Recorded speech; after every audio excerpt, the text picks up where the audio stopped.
stunning new layoffs hit D&D as it appears that Wizards of the Coast may already be abandoning their Project Sigil Virtual Tabletop. I feel like I'm taking crazy pills! A shocking new wave of layoffs have rocked the Dungeons & Dragons dev team and put the future of their Sigil Virtual Tabletop into question. But before we dive into this stunning new development, why not hit those like and subscribe buttons to help us keep these videos coming? And then let's figure out why D&D may be pulling the plug on Sigil. Reports are flooding in this morning that Dungeons & Dragons has laid off 90% of the Sigil VTT design team, or around 30 devs, just 3 weeks after the virtual tabletop went into public beta.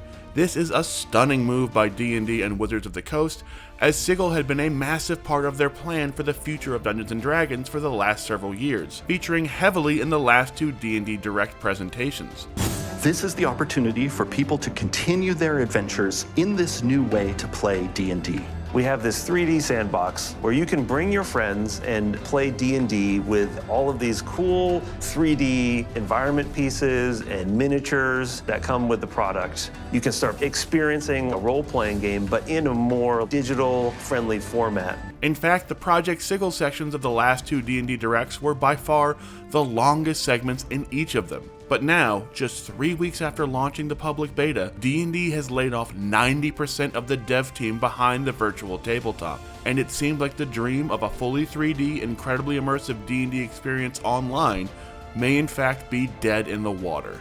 This move, which leaves around 4 people working on what had been one of the flagship D&D projects for 2025 and beyond, could basically mean the death of what was once a massive tentpole project for the tabletop giant. The Sigil beta has shown that the software still needs a lot of improvement and polishing before it's ready for a full release, and it's hard to see how they deliver on all those promises of more interactive environments, better functionality, and more customizable 3D miniatures with less than a handful of people around to try and get all those issues sorted before Sigil officially launches. So if Sigil does stick around, it seems like it will not be getting anywhere near the polish or the functionality D&D had originally promised fans for the last several years. And once it actually does launch, assuming it ever even makes it out of beta with such a tiny dev team now after the layoffs, it may just arrive as is, with no future updates or major improvements, as a one-and-done project. So how did this happen to the Sigil VTT? Why is Wizards of the Coast and D&D seemingly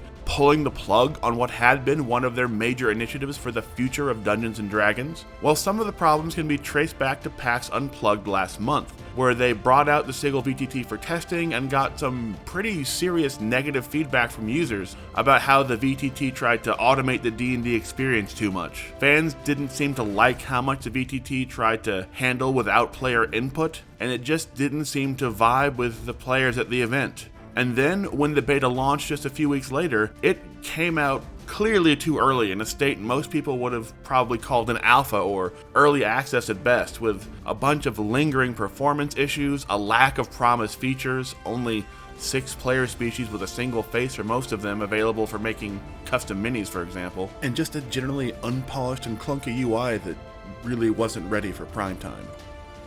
Based on D&D slashing the Sigil dev team down to nothing with these layoffs, we have to assume that the beta of the VTT did not draw in nearly the amount of new D&D Beyond subscribers that Wizards of the Coast and D&D were hoping for.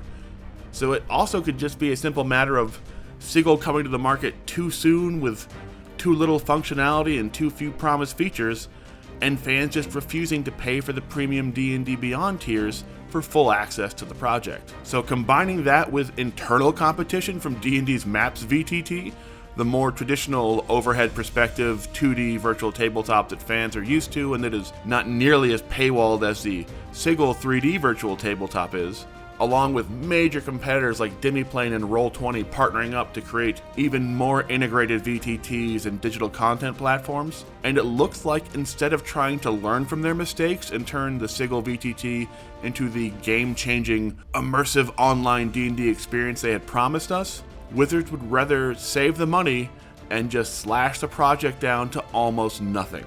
So it looks like we will probably never see the Sigil VTT we were promised, and that's assuming the Sigil VTT even makes it to full release at all at this point. So what do you think? Should D&D have stuck with Sigil, or were they right to basically pull the plug?